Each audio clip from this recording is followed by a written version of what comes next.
सो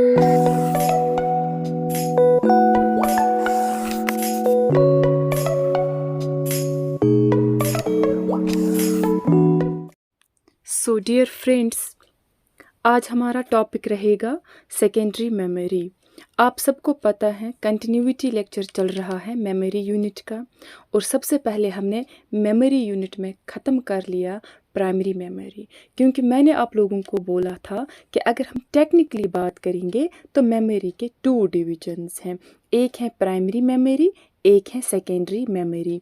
तो primary memory में हम लोगों ने कंप्लीट किया उसके 2 टाइप्स को, जैसे हमने रैंडम एक्सेस मेमोरी पढ़ लिया, रीड ओनली मेमोरी पढ़ लिया, फिर उनकी अलग अलग टाइप्स पढ़ ली। तो उसके बाद जो हमारा मेमोरी में ही सेकेंड डिवीजन था, that is secondary memory. That is secondary memory. आज हम जानेंगे सेकेंडरी मेमोरी के बारे में। जो ये सेकेंडरी मेमोरी है, ये वो वाला यूनिट है कंप्यूटर सिस्टम के अंदर जहाँ पे डेटा और प्रोग्राम्स स्टोर रहते हैं for a long period of time. ठीक है, सेकेंडरी मेमोरी वो वाली मेमोरी होती है जो डेटा और प्रोग्राम्स को लंबे समय तक स्टोर करके रखता है। क्लियर? इसको हम क्या क्या बोलते हैं? सेकेंडरी मेमोरी को हम बैकअप स्टोरेज मेमोरी भी बोलते हैं, इसको हम मास स्टोरेज मीडिया भी बोलते हैं, इसको हम एक्सटर्नल मेमोरी भी बोलते हैं, इसको हम ऑक्सिलरी मेमोरी भी बोलते हैं, इसको हम नॉन वोलेटाइल मेमोरी भी बोलते हैं।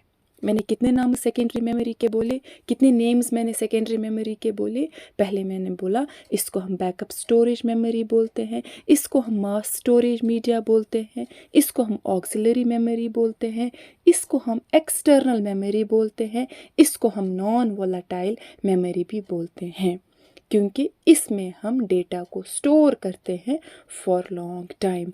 और यहाँ पे जो मेमोरी होती है वो होती है परमानेंट इन नेचर। एक बात यहाँ पे ये है कि जो ये सेकेंडरी मेमोरी है, it is usually placed in lower position. क्यों इसको लोअर पोजीशन पे रखा जाता है? क्योंकि इसकी स्पीड लो होती है as compare to primary memory. मैंने आपको बोला प्राइमरी मेमोरी में, जैसे कैशे मेमोरी में मैंने आपको पढ़ाया कि उसकी स्पीड बहुत फास्ट है और वो स्पीड मैच करती है सीपीयू के साथ, है ना। हालांकि सीपीयू सबसे पहले कहाँ पे डेटा को फेच करने की कोशिश करता है? रजिस्टर्स में। रजिस्टर्स के बाद आती है कैशे लाइन, फिर आती है प्राइमरी मेमोरी, उसके बाद आ जाती है सेकेंडरी मेमोरी। यही वजह है it is placed in lower position, क्योंकि इसकी स्पीड कम है। और जो ये सेकेंडरी मेमोरी है, इसकी कॉस्ट लो है, इसका लार्ज साइज़ होता है। अभी मैंने बोला मास स्टोरेज इसको बोलते हैं, इसीलिए बोलते हैं क्योंकि इनका साइज़ लार्ज होता है, हम ज़्यादा डेटा यहाँ पे स्टोर कर सकते हैं। हम कह सकते हैं कि जो सेकेंडरी मेमोरी है, it has a very large storage capacity. अब इसमें क्या क्या एग्जांपल्स आती हैं? फ्लॉपी डिस्क है, हार्ड डिस्क है, सीडी रोम है, डीवीडी है, जिप डिस्क है, पेन ड्राइव है, माइक्रो कार्ड है। These are some of the important secondary memories. Clear? यहाँ तक आप लोगों ने समझा कि सेकेंडरी मेमोरी क्या है और इसके क्या नाम हैं। थोड़ा आगे बढ़ेंगे और इसी में कुछ पॉइंट्स ऐड करने की कोशिश करेंगे कि जो सेकेंडरी मेमोरी है, जो सेकेंडरी स्टोरेज डिवाइसेस हैं, वहाँ पे डेटा को हम परमानेंटली स्टोर करते हैं। ठीक है, secondary storage devices permanently store या hold data and information as well as programs. जो भी हमारे पास डेटा होता है, जो भी इंफॉर्मेशन होती है, जो भी प्रोग्राम्स होते हैं, वो इन डिवाइसेस में परमानेंटली रहते हैं। जैसा कि अगर आपने प्रीवियस मेरा वीडियो देखा होगा, आपने वहाँ पे अंडरस्टैंड किया होगा कि प्राइमरी मेमोरी में डेटा परमानेंटली स्टोर नहीं होता है बल्कि टेम्परेरीली स्टोर रहता है। और वहाँ पे मैंने बोला था प्राइमरी मेमोरी में वो वोलेटाइल है। उसका क्या मतलब था कि वहाँ पे कंटिन्यू पावर सप्लाई की ज़रूरत होती है। लेकिन जो सेकेंडरी स्टोरेज है हमारे पास, ये हम इसको बोलते हैं नॉन वोलेटाइल, क्योंकि यहाँ पे हमें कंटिन्यू पावर की सप्लाई नहीं रिक्वायर्ड होती है, डेटा हमारे पास सेव रहता है परमानेंटली। ठीक है, और मैंने आपको बोला कि इसकी स्पीड स्लो होती है as compare to primary storage. Clear? यहाँ तक आपको ये पॉइंट्स हुए। अच्छा, थोड़ा सा आगे बढ़ेंगे और देखेंगे इसी के बारे में कि सेकेंडरी स्टोरेज की नेसेसिटी क्यों आई। क्यों, अगर हमारे पास प्राइमरी स्टोरेज था तो हमें सेकेंडरी स्टोरेज की नीड क्यों पड़ी। पॉइंट है यहाँ पे इसीलिए पड़ी क्योंकि जो प्राइमरी स्टोरेज है उसकी कुछ लिमिटेशंस हैं। क्या लिमिटेशंस हैं? सबसे पहले लिमिटेड कैपेसिटी है। इसका क्या मतलब है कि वहाँ पे हम उतना डेटा सेव नहीं कर सकते थे जितना हम सेकेंडरी स्टोरेज डिवाइसेस में कर सकते हैं। ठीक है, उनमें उतनी सफिशेंट जगह नहीं है कि वो लार्ज वॉल्यूम ऑफ डेटा को स्टोर कर सके। कौन? Primary memory. लेकिन जो सेकेंडरी मेमोरी है it stores large volume of data, तभी हम इसको क्या बोलते हैं? बैकअप मेमोरी बोलते हैं। तभी हम इसको बोलते हैं mass storage device of computer, है ना। और यहाँ पे मैंने बोला कि सेकेंडरी स्टोरेज डिवाइसेस जो है या सेकेंडरी मेमोरी जो है इसको हम बोलते हैं नॉन वोलेटाइल। हालांकि जो प्राइमरी मेमोरी है उसका ये लिमिटेशन बन जाता है कि वो वोलेटाइल है, कि डेटा लॉस्ट होता है जो ही पावर ऑफ हो जाता है, या अगर बीच में कोई भी इंटरप्शन आ जाती है हमारा डेटा लॉस्ट हो जाता है। इन ही प्रॉब्लम्स को, इन ही लिमिटेशंस को ओवरकम करने के लिए हमारे पास क्या है? हमें क्या चाहिए? Auxiliary memory. ऑक्सिलरी मेमोरी किस मेमोरी का नाम है? Secondary memory. अभी मैंने बोला सेकेंडरी मेमोरी के क्या क्या नाम है? बैकअप मेमोरी है, एक्सटर्नल मेमोरी है, ऑक्सिलरी मेमोरी है, नॉन वोलेटाइल मेमोरी है, मास स्टोरेज मेमोरी है। ये सारे नाम किसके हैं? सेकेंडरी मेमोरी के। यहाँ तक आई होप आपको सारे पॉइंट्स क्लियर हुए होंगे। अब आगे बढ़ते हैं। जैसे हमने प्राइमरी मेमोरी में पढ़े थे उसके मेन डिविजन्स, ऐसे ही सेकेंडरी मेमोरी में हम देखेंगे क्या क्या डिविजन्स हैं। सबसे पहली बात जो हमें अंडरस्टैंड करनी है, अब हमारे पास सेकेंडरी मेमोरी तो है ही है, ठीक है। अब हमारे पास डेटा इसमें होता है। अब डेटा को हम एक्सेस कैसे कर सकते हैं उसके लिए भी अलग अलग तरीके हैं। जो ये सेकेंडरी मेमोरी है इसके अंदर जो मेमोरी है, जो डेटा स्टोर होता है, दो तरीके हैं एक्सेस के, ठीक है। एक होता है सीक्वेंशियल एक्सेस डिवाइसेस, एक है डायरेक्ट एक्सेस डिवाइसेस। अब इस सीक्वेंशियल एक्सेस डिवाइस और डायरेक्ट एक्सेस डिवाइस में क्या क्या आ जाता है और इसका क्या मतलब है ये हम अभी समझेंगे। सबसे पहले हमें ध्यान देना है सीक्वेंशियल एक्सेस में आ जाता है मैग्नेटिक टेप, ठीक है। डायरेक्ट एक्सेस में क्या क्या आ जाता है? मैग्नेटिक डिस्क आ जाती है, ऑप्टिकल डिस्क आ जाती है। मैग्नेटिक डिस्क के अंडर क्या क्या आ जाता है? Floppy disk, zip disk and hard disk. Optical disk में क्या क्या आ जाता है? सीडी है, डीवीडी है, ब्लू रे डिस्क है। ये है major categorization of secondary memory, ठीक है। सबसे पहले हमें जानना है कि sequential access and direct access क्या होता है। सबसे पहले हम यही जानेंगे। देखिए, जो हमारे पास स्टोरेज है यानी जो डेटा हमारे पास स्टोर्ड है ऑलरेडी सेकेंडरी स्टोरेज डिवाइसेस में, उसको हम एक्सेस कैसे कर पाएंगे? उसको हम एक्सेस दो तरीकों में कर पाते हैं। एक है सीक्वेंशियल एक्सेस, एक है डायरेक्ट एक्सेस। सीक्वेंशियल एक्सेस नाम से ही पता चलता है कि जो आपके पास डेटा स्टोर्ड है उसको आपने सीक्वेंस में जाना है। फॉर एग्जाम्पल, अगर आपने कहीं पे डेटा स्टोर रखा है, अगर आपने वहाँ पे सॉन्ग्स को स्टोर किया है फॉर एग्जाम्पल, और आपको सुनना है फोर्थ वाला सॉन्ग, जो फोर्थ नंबर पे सॉन्ग आता है, तो सीक्वेंशियल एक्सेस स्टोरेज डिवाइस में क्या है? आपको पहले एक का सुनना है, फिर सेकेंड नंबर पे जो आता है, फिर थर्ड नंबर पे जो आता है, फिर आप एक्सेस कर पाओगे फोर्थ वाले को। यानी कि एक सीक्वेंस में आपको जाना है। यानी कि जब कंप्यूटर रन करता है डेटा को इन सीक्वेंस, स्टार्ट हो जाता है फ्रॉम द बिगिनिंग, ठीक है, in order to locate a particular piece of data. और ऐसा किस में है? सीक्वेंशियली एक्सेस हम किस में करते हैं? मैग्नेटिक टेप है, कैसेट्स में करते हैं। आपने देखा होगा पुराने ज़माने में मैग्नेटिक टेप्स होते थे और वहाँ पे हम गाने सुनते थे उसमें। और अगर हमें सुनना था 10th वाला सॉन्ग या 12th वाला सॉन्ग या कोई और किसी भी नंबर का, तो हमें सीक्वेंस में जाना पड़ता था, हम डायरेक्ट उस पर नहीं जाते थे, है ना। तो अब जो ये सीक्वेंशियल एक्सेस डिवाइसेस हैं, these were generally slow devices, है ना, क्योंकि हमें यहाँ तक पहुँचने के लिए इन सब चीज़ों से होके गुजरना पड़ता था, तब हम इधर पहुँचते थे।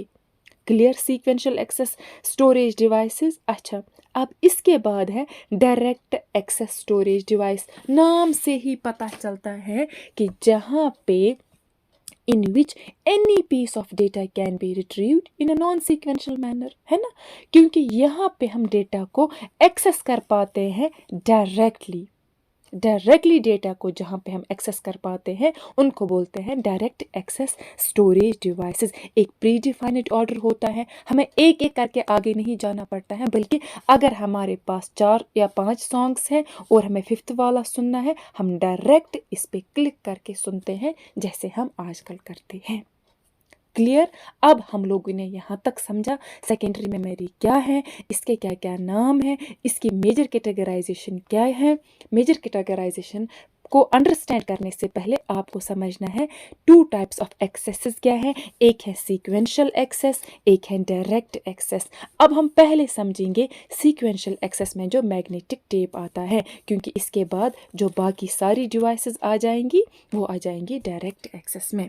सबसे पहले कोशिश करेंगे हम क्या जानने की, सीक्वेंशियल एक्सेस डिवाइस, और यहाँ पे हम किसके बारे में पढ़ेंगे, मैग्नेटिक टेप के बारे में पढ़ेंगे। किसके बारे में, मैग्नेटिक टेप के बारे में।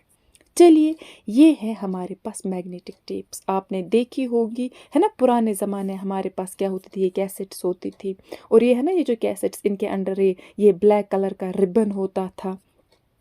ये है आपके पास पिक्चर किसकी, मैग्नेटिक टेप की। थोड़ा सा इसके बारे में जानेंगे कि जो ये मैग्नेटिक टेप है इसको डेवलप कहाँ पे किया गया था। इसको डेवलप किया गया था जर्मनी में 1928 में। यहाँ पे कौन सा मैकेनिज्म है, रीड एंड राइट मैकेनिज्म है। किसमें, मैग्नेटिक टेप में, ठीक है। लेकिन यहाँ पे मैंने पहले ही बोला जो सेकेंडरी स्टोरेज डिवाइसेस हैं इनकी स्पीड स्लोवर है, क्योंकि सीक्वेंशियल एक्सेस में जाना पड़ता था, जहाँ पे आपको फॉर एग्जांपल यहाँ पे अगर कुछ लोकेट करना था गाना या कुछ, आपको बिगिनिंग से स्टार्ट करना था वहाँ तक पहुँचने के लिए। अब इसमें क्या प्रॉब्लम थी, इनकी डिमांड क्यों कम हुई, क्योंकि इसके बाद हमारे पास जो डिवाइसेस आ गई वो थी एडवांस्ड स्टोरेज डिवाइसेस। उनमें जो यहाँ पे लिमिटेशंस थी किसमें, मैग्नेटिक टेप में, वो वहाँ पे ओवरकम हो गई। कहाँ पे, आगे जो हम डिवाइसेस पढ़ेंगे, ठीक है। अच्छा, अब यहाँ पे हमें एक और पॉइंट ध्यान में रखना है, वो ये है कि यहाँ पे जो स्टोर हम डेटा करते थे इट वाज इनएक्सपेंसिव, हमें कोई ज़्यादा खर्चा नहीं आता था। और इम्पॉर्टेंट चीज़ यहाँ पे क्या है, हम जो यहाँ पे डेटा स्टोर करते थे उसको हम बार बार रीड कर सकते थे, है ना। और जब हम नया डेटा स्टोर करते थे जो प्रीवियस होता था वो खुद ब खुद इरेज हो जाता था। क्लियर यहाँ तक। मैग्नेटिक टेप के बारे में मैं बोलती हूँ, एक तो इनएक्सपेंसिव था यहाँ पे डेटा को स्टोर करना, और हम बार बार इस पे डेटा को स्टोर कर रीड कर सकते थे, और जब हम नया डेटा लाते थे तो जो पुराना था वो इरेज हो जाता था, ठीक है। अब जो ये रिबन है यहाँ पे, ये वाला, इसकी विड्थ क्या थी, इसकी विड्थ थी 4 mm to 1 inch, ठीक है। और स्टोरेज कैपेसिटी कितनी थी, 100 MB to 200 GB, 100 MB to 200 GB, ठीक है। मैग्नेटिक टेप के बारे में हम पढ़ रहे हैं। सबसे पहला पॉइंट मैंने बोला आपको कि सीक्वेंशियल एक्सेस मेमोरी है, ठीक है। लार्ज फाइल्स यहाँ पे स्टोर होती थी, प्लास्टिक रिबन होता है यहाँ पे, अभी मैंने आपको दिखाया 4 mm to 1 inch जिसका साइज़ होता है, ठीक है। लेकिन यहाँ पे हम रिबन के एक ही साइड में डेटा को स्टोर कर सकते थे। अब जहाँ जहाँ पे आपको मैग्नेटिक वर्ड आएगा, आपको एक और पॉइंट याद रखना है कि इनके ऊपर एक कोटिंग होती थी, किस मटेरियल की, मैग्नेटाइजेबल मटेरियल की, ठीक है। और डेटा स्टोर होता था ओनली ऑन वन साइड। किसके बारे में हम ये पढ़ रहे हैं, मैग्नेटिक टेप के बारे में। पहला पॉइंट क्या था, सीक्वेंशियल एक्सेस डिवाइस, है ना, यानी हमें टेप रिकॉर्डर को रिवाइंड करना पड़ता था और मूव फॉरवर्ड करना पड़ता था जब तक हम उस जगह पे पहुंचते जो हमें सुनना था, ठीक है। यहाँ तक आपने समझा मैग्नेटिक टेप के बारे में कुछ पॉइंट्स। और एक पॉइंट आप याद रखेंगे कि यहाँ पे हम डेटा का बैकअप भी उठा के रखते थे, किसमें, मैग्नेटिक टेप में। और सरफेस कोटिंग होती है किसकी, मैग्नेटाइजेबल मटेरियल की। यूजुअली उसमें यूज़ होता था iron oxide and chromium dioxide, ठीक है। अगर पॉइंट आता है मैग्नेटिक टेप में आप किससे डेटा को स्टोर कर सकते थे, मैग्नेटाइजेशन से कर सकते थे डेटा को स्टोर। अब यहाँ पे कुछ और चीज़ में अगर आपको बोलूँ कि जो ये मैग्नेटिक टेप है इसकी एडवांटेजेस एंड डिसएडवांटेजेस पढ़ने से पहले अगर मैं थोड़ा सा आपको इसकी वर्किंग के बारे में बोलूँ, किसकी वर्किंग के बारे में, मैग्नेटिक टेप की वर्किंग के बारे में, कैसे यहाँ पे काम होता है। देखिए, जो मैग्नेटिक टेप होते हैं वहाँ पे फ्रेम्स और ट्रैक्स होते हैं बना के, ठीक है। एक minute, just a second. Frames होते थे, है ना, हॉरिजेंटली एंड वर्टिकली, ठीक है। वर्टिकली ट्रैक्स, हॉरिजेंटली फ्रेम्स होते थे। फॉर एग्जांपल ABCD इनका नाम होता था, ठीक है। वर्टिकली होते थे फ्रेम्स, ठीक है। हॉरिजेंटली होते थे ट्रैक्स, ट्रैक्स एंड फ्रेम्स, ये आपको याद रखना है। यूजुअली होते थे 7 और 9 और हर एक यहाँ पे इसमें स्टोर रहता था 1 बिट ऑफ डेटा, ठीक है। यानी कि हर एक फ्रेम में 1 बाइट ऑफ डेटा स्टोर होता था, ठीक है। अब जो हम यहाँ पे डेटा को रिकॉर्ड करते थे, इसको हम रिकॉर्ड करते थे in the form of blocks, in the form of blocks, जहाँ पे एक ब्लॉक के अंदर होता था ग्रुप ऑफ डेटा जिसको हम बोलते थे रिकॉर्ड्स, ठीक है। और इनके दरमियान जो गैप होती थी, है ना, IRG, IRG का क्या मतलब है, inter record gap, inter record gap, that is the gap between 2 blocks, ठीक है। जहाँ पे हमें टाइम मिलता था टेप रिकॉर्डर को स्टॉप और स्टार्ट करने में, ठीक है, उसको बोलते हैं इंटर रिकॉर्ड गैप। वो वाली गैप जो हम स्टार्ट या स्टॉप करने में जो टाइम लगता था, जो छोटा सा वो गैप होता है, उसको बोलते हैं IRG, ठीक है। आई होप यहाँ तक आपको हर एक पॉइंट समझ आया होगा। किसके बारे में, मैग्नेटिक टेप के बारे में, ठीक है। यहाँ पे हम रीड भी कर सकते थे, राइट भी कर सकते थे, इनएक्सपेंसिव थे, है ना। और मैंने यहाँ पे बोला इम्पॉर्टेंट बात यह है कि these were made of plastic ribbon, जिनके ऊपर मैग्नेटाइजेबल मटेरियल की कोटिंग होती थी और उसके एक ही साइड में डेटा स्टोर होता था। Only 1 side of ribbon was used for storing data, है ना। यहाँ तक आपको ये पॉइंट्स क्लियर हुए। अब इसकी हम कुछ एडवांटेजेस एंड डिसएडवांटेजेस पढ़ेंगे। अब एडवांटेजेस क्या है, इनएक्सपेंसिव है ना, हमें बहुत ही कम खर्चा आता है इसमें। सेकेंड एडवांटेज है लॉन्ग टर्म स्टोरेज, हम अभी मैंने आपको बोला इट प्रोवाइड्स बैकअप और आर्काइवल स्टोरेज। उसका क्या मतलब है कि हम डेटा का बैकअप उठा सकते थे, है ना, जितना हमें बैकअप रखना था, जिस समय तक रखना था, वो हम यहाँ पे रख सकते थे। और जितनी भी लार्ज फाइल्स तब हुआ करती थी उनके लिए बेस्ट मीडियम होता था स्टोरेज का, ठीक है। And it can be used for copying from disk files, वहाँ से हम कॉपी भी कर सकते थे। रीयूजेबल था, अभी मैंने आपको बोला। पोर्टेबल था, एक जगह से दूसरी जगह इजी हम इनको पोर्ट कर सकते थे, ठीक है। यहाँ पे इन रैक्स के ऊपर अभी मैंने आपको बोला हम इन फ्रेम्स और इन ट्रैक्स के दरमियान हम जो ये बनाते थे एक ब्लॉक, वहाँ पे डेटा को हम स्टोर कर सकते थे। अब इसकी कुछ डिसएडवांटेजेस हैं। सबसे पहले डिसएडवांटेज क्या है मैग्नेटिक टेप की, सबसे पहला है सीक्वेंशियल एक्सेस।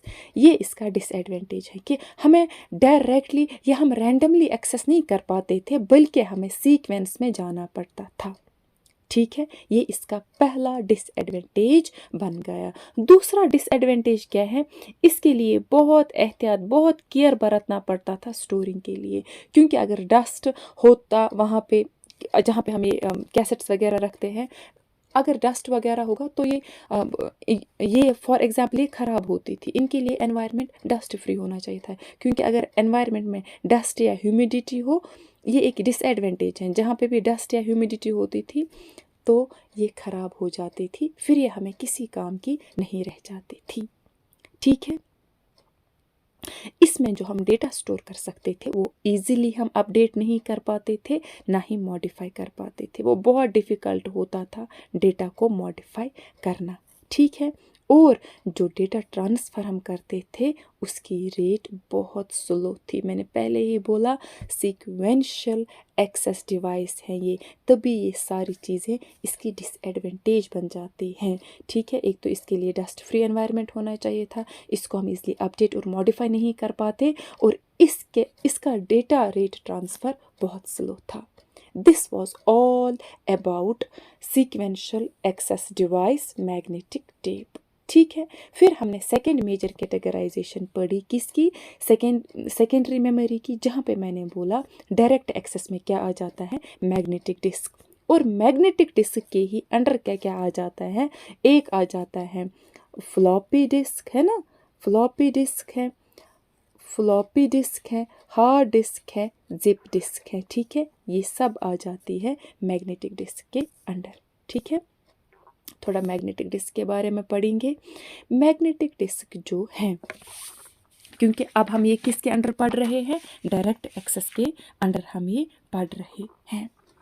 यहाँ पे सबसे पहले जो मैग्नेटिक डिस्क है, अगर हमें किसी भी चीज़ पे जाना होता था हम डायरेक्ट एक्सेस कर पाते थे। कहाँ पे, मैग्नेटिक एक्सेस में। यहाँ पे मैग्नेटिक पे भी आप एक और बात याद रखोगे, मैग्नेटिक है तो इसका मतलब जो कोटिंग है ऊपर मैग्नेटाइजेबल मटेरियल की होगी, मैग्नेटिक ऑक्साइड की होगी, है ना। सबसे पहले देखेंगे, यही मैंने पॉइंट लिखा है कि एक फ्लैट डिस्क होती है, कौन, मैग्नेटिक डिस्क, जो कवर्ड होती है with a magnetic coating. Magnetic coating यहाँ पे भी होती है, जिसके ज़रिए हम डेटा को राइट या रीराइट कर सकते हैं, ठीक है, मैग्नेटिक डिस्क के अंडर। अब मैग्नेटिक डिस्क के अंडर क्या क्या अभी आ जाता है, अभी मैंने बोला हार्ड डिस्क है और फ्लॉपी डिस्क है, ये रही फ्लॉपी डिस्क यहाँ पे, क्लियर। इसके बाद मैग्नेटिक डिस्क के बारे में और पहले समझेंगे। फ्लैट डिस्क होती है, अभी मैंने आपको बोला, ये आप देख सकते हो यहाँ पे मैग्नेटिक कोटिंग से कवर होता है, और मैग्नेटिक कोटिंग की वजह से ही हम डेटा स्टोर कर पाते हैं, इंफॉर्मेशन को होल्ड कर पाते हैं, इसी मैग्नेटिक कोटिंग की वजह से। और एक इम्पॉर्टेंट पॉइंट है जो मैग्नेटिक डिस्क है, it is less expensive, it is less expensive than RAM, important point. और एक बात क्या है कि जो ये मैग्नेटिक डिस्क है, it can store large amount of data, यहाँ पे भी हम ज़्यादा डेटा स्टोर कर सकते हैं, लेकिन इसकी एक्सेस रेट जो है वो स्लोवर है then main memory. Common sense है, जो सेकेंडरी मेमोरी, जो सेकेंडरी स्टोरेज डिवाइसेस है, इनका एक्सेस रेट बहुत स्लो है as compare to primary memories, ठीक है। यहाँ पे हम क्या समझते हैं, जो मैग्नेटिक डिस्क है, हम डेटा को स्टोर कर पाते हैं on both the surfaces of the disk. इससे पहले आपने मैग्नेटिक टेप में पढ़ा कि हम एक ही साइड में कर पाते हैं डेटा को स्टोर, लेकिन यहाँ पे कर पाते हम ऑन द बोथ साइड्स। इसका मतलब इसकी कैपेसिटी उससे ज़्यादा होगी, है ना। और ये उन दिनों बहुत सबसे ज़्यादा पॉपुलर थी for direct access storage device, कौन, मैग्नेटिक डिस्क, ठीक है। यहाँ पे क्या होता था, ऐसे सर्कल्स एक दूसरे के ऊपर होते थे जिनको हम ट्रैक्स बोलते हैं, और इन्फॉर्मेशन को हम इन्हीं ट्रैक्स के अंडर, इन्हीं ट्रैक्स के ऊपर स्टोर करते थे, क्लियर। अब जो मैग्नेटिक डिस्क है, इसके बारे में कुछ एडवांटेजेस इसकी पढ़ेंगे, है ना। और सबसे पहली एडवांटेज जो मैग्नेटिक डिस्क की है, दैट इट्स इकोनॉमिकल मेमोरी, ज़्यादा महंगी नहीं थी और इसमें हम ज़्यादा स्टोर कर पाते थे डेटा, ठीक है।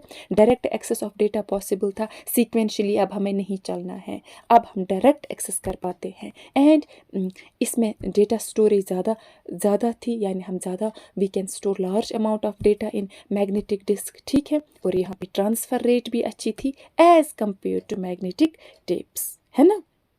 और उतनी ज़्यादा यहाँ पे करप्शन नहीं होती थी डेटा की जितनी की टेप्स में थी, और ये रीयूजेबल है, हम इसको बार बार यूज़ कर सकते हैं, किसको, मैग्नेटिक डिस्क को। ये तो थी एडवांटेजेस, लेकिन अब ज़रा कुछ इसकी डिसएडवांटेजेस देखते हैं, किसकी, मैग्नेटिक डिस्क की।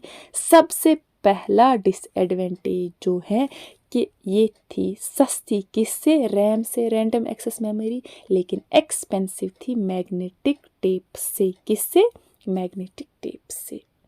इसके लिए भी हमें क्या चाहिए था, डस्ट फ्री एनवायरनमेंट, क्योंकि अगर डस्ट वगैरह कुछ होता है तो ये समझ लो आप ख़राब हो जाती है और आपका डेटा सारा लॉस्ट हो जाता है, किससे, अगर डस्ट वगैरह हो, ना कि इलेक्ट्रिसिटी का कॉन्सेप्ट यहाँ पे, क्योंकि मैंने पहले ही बोला secondary memory is also known as non volatile memory, ठीक है। और इनकी पोर्टेबिलिटी कम थी as compare to magnetic tapes, ठीक है। और ये तो हमें पता ही है, this are not suitable for sequential access, क्योंकि एग्जाम्पल में ही ऊपर ही मैंने कैटेगराइजेशन में ही मैंने आपको बोला कि ये आ जाती है किस में, डायरेक्ट एक्सेस में।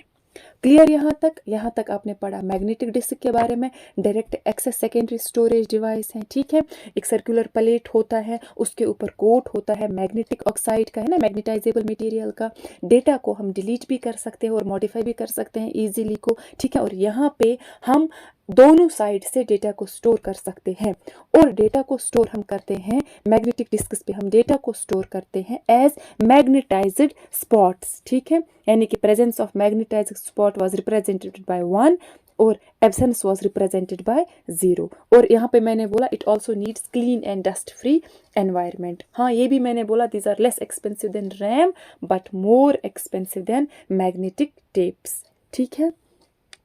डायरेक्ट एक्सेस डिवाइस थी। और यहाँ पे मैंने आपको बोला ये ऐसे, ये यहाँ पे जो सर्कल है ना, इसी के अंडर ये यहाँ पे ट्रैक्स वगैरह ऐसे ऐसे होते थे जहाँ पे डेटा को स्टोर हम करते थे। आई होप आपको मैग्नेटिक डिस्क अच्छे से समझ आई होगी। अब हम पढ़ेंगे मैग्नेटिक डिस्क के अंदर क्या क्या आ जाता है। आपको ये सारी कैटेगराइजेशंस अच्छे से याद रखनी है। इस वक्त हम सेकेंडरी मेमोरी पढ़ रहे हैं। इससे पहले जो प्रीवियस वीडियो था वहाँ तक प्राइमरी मेमोरी हमने पढ़ा। सेकेंडरी मेमोरी में अभी आपने सिर्फ पढ़ा सीक्वेंशियल एक्सेस में मैग्नेटिक टेप, और हम पढ़ रहे हैं डायरेक्ट एक्सेस में हम पढ़ रहे हैं क्या, मैग्नेटिक डिस्क। क्या पढ़ रहे हैं, मैग्नेटिक डिस्क। मैग्नेटिक डिस्क के अंदर 3 कैटेगरीज, 3 टाइप्स आ जाती हैं। 1 is floppy disk, second is hard disk, third is zip disk, ठीक है। ये तीनों किसके अंडर आ जाते हैं, ये तीनों आ जाते हैं मैग्नेटिक डिस्क के अंडर। मैग्नेटिक डिस्क के अंडर क्या क्या है, floppy disc, hard disc, zip disc. एक एक करके इनको हम समझने की कोशिश करेंगे। सबसे पहले हम क्या पढ़ेंगे, फ्लॉपी डिस्क, ठीक है। फ्लॉपी डिस्क किसके अंडर है, मैग्नेटिक डिस्क के अंडर, है ना। फ्लेक्सिबल प्लास्टिक की बनी होती है ये फ्लॉपी डिस्क। सबसे पहले आप देखिए ये है फ्लॉपी डिस्क की इमेज यहाँ पे।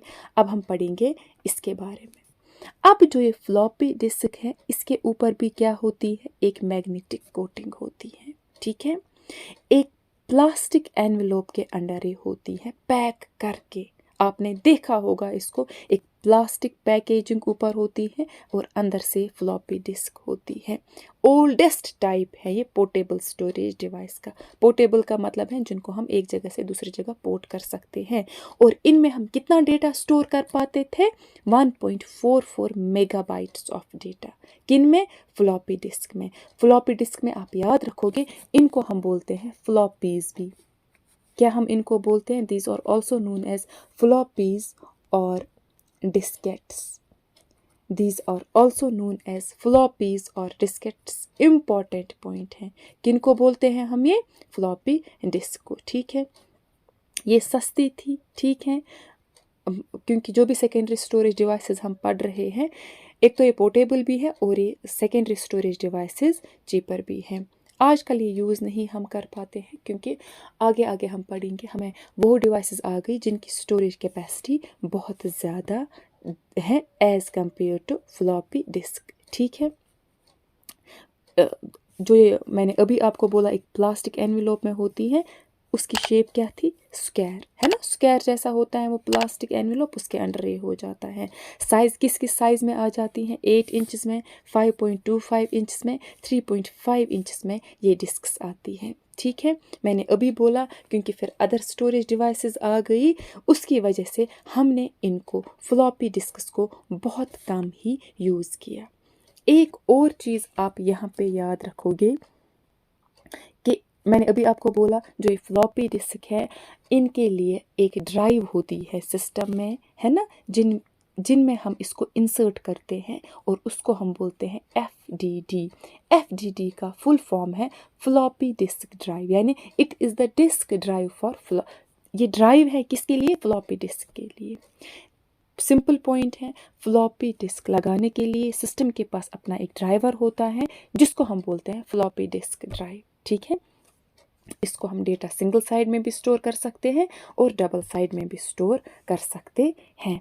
क्लियर यहाँ तक। छोटी होती थी, इनएक्सपेंसिव होती थी, लेकिन स्लोवर है ये हार्ड डिस्क से, और हार्ड डिस्क से इसकी स्टोरेज भी बहुत कम है। फिर मैंने साइजेस के बारे में भी बोला और आपको मैंने बोला कि बाकी इसकी क्या क्या एडवांटेजेस है, स्टोर कितना डेटा कर पाता था 1.44 मेगाबाइट। अब सेकेंड डिवीजन आते हैं मैग्नेटिक डिस्क के बारे में, that is zip disk. Zip disc को हम और क्या बोलते हैं, इसको हम बोलते हैं Bernoulli disk, BERNOULLI, Bernoulli disk. किसको बोलते हैं, जिप डिस्क को। ये किसका एडवांस्ड वर्जन है, ये जी एडवांस्ड वर्जन है फ्लॉपी डिस्क का, जिसको अभी आपने बोला क्या और बोलते हैं, फ्लॉपी या डिस्केट। ठीक है, इसको किसने डेवलप किया था, आयोमेगा ने। Zip disk was developed by Iomega. अब जैसे हमने फ्लॉपी डिस्क के बारे में पढ़ा, उसके लिए भी एक ड्राइव होती है, सिस्टम के अंदर एक ड्राइवर होता है जिसको हम बोलते हैं फ्लॉपी डिस्क ड्राइव। ऐसे ही जिप डिस्क के लिए भी ड्राइव होता है जिसको हम बोलते हैं जिप डिस्क ड्राइव। ताकि वो ड्राइव इसलिए होता है, उसी के ज़रिए तो हम इनको यूज़ कर पाते हैं ना। ये मैंने आपको, अगर आपने याद रखा होगा, सॉफ्टवेयर में मैंने आपको पढ़ाया था ड्राइवर्स के बारे में। ठीक है, और जो ये जिप डिस्क है, यहाँ पे आपने याद रखना है स्टोरेज कितनी क्या होती थी इसमें डेटा की, फ्रॉम 100 MB टू 250 MB।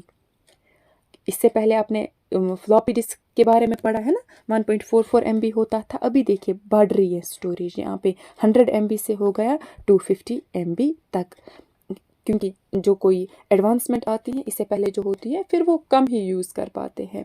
ये जो जिप डिस्क है, these were used to store large amounts of data, जो कि एक ऑर्डिनरी फ्लॉपी डिस्क नहीं कर पाती थी।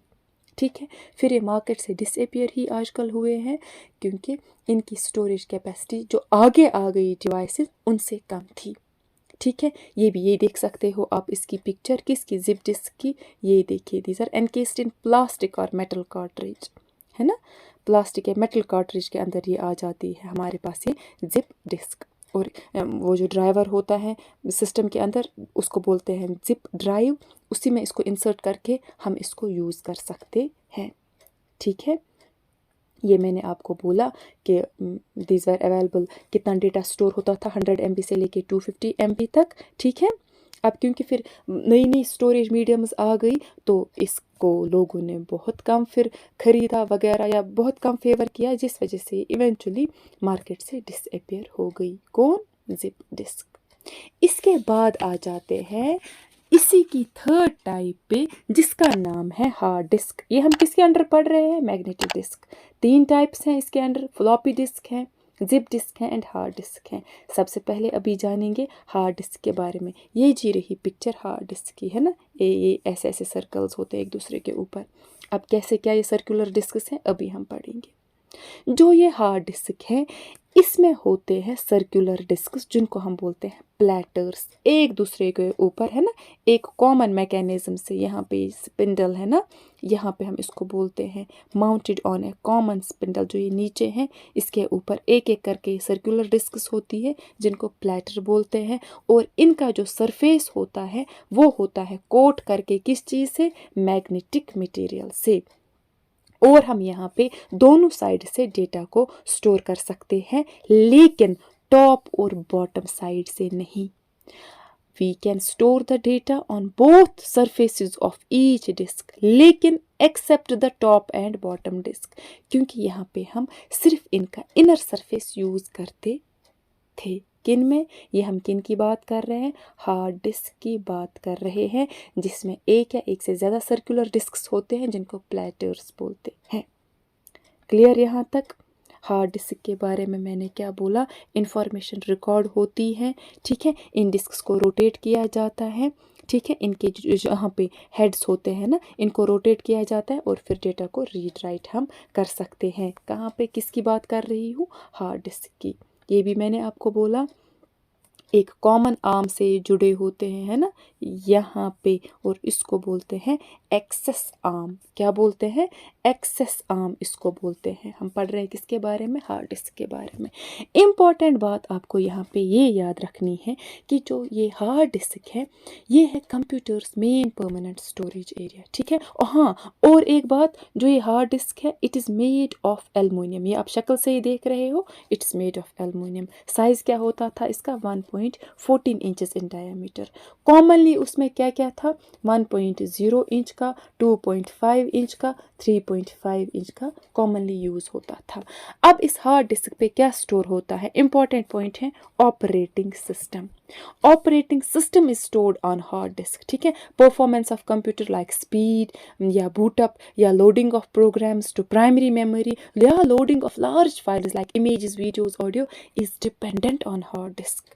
हार्ड डिस्क पे ही ये सारी चीज़ें डिपेंड होती हैं, तभी हम इसको बोलते हैं कंप्यूटर्स मेन स्टोरेज एरिया। किसको हम बोलते हैं? हार्ड डिस्क को हम बोलते हैं।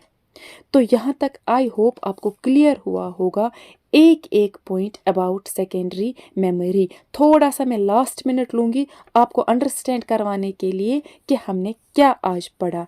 हमने सबसे पहले पढ़ा सेकेंडरी मेमोरी, इसके नाम पढ़े, फिर हमने 2 टाइप्स ऑफ एक्सेस पढ़े, सीक्वेंशियल एक्सेस पढ़ा, डायरेक्ट एक्सेस पढ़ा, ठीक है। सीक्वेंशियल एक्सेस के अंडर हमने पढ़ा मैग्नेटिक टेप, ठीक है। इस डायरेक्ट एक्सेस के अंडर हमने पढ़ा मैग्नेटिक डिस्क। क्या पढ़ा? यहाँ पे टेप है, यहाँ पे डिस्क है। फिर मैंने आपको बोला मैग्नेटिक डिस्क के अंडर क्या क्या आ जाता है? फ्लॉपी डिस्क आ जाता है ना, जिप डिस्क आ जाता है और हार्ड डिस्क आ जाता है। हार्ड डिस्क ज़्यादा इंपॉर्टेंट है क्योंकि हार्ड से ही आपको पहले याद रखना है इट्स मेड ऑफ एल्युमिनियम, और यहाँ पे ऑपरेटिंग सिस्टम स्टोर होता है जो कि कंप्यूटर ऑपरेटिंग सिस्टम के बगैर कुछ नहीं है, तभी हम इसको बोलते हैं computers main permanent storage area. I hope आपको आज का टॉपिक अच्छे से क्लियर हुआ होगा। इंशाल्लाह हम नेक्स्ट वीडियो में इस सेकेंडरी स्टोरेज डिवाइस को, सेकेंडरी मेमोरी को कंप्लीट करेंगे। वहाँ पे हम पढ़ेंगे optical disks and electronic storage devices के बारे में।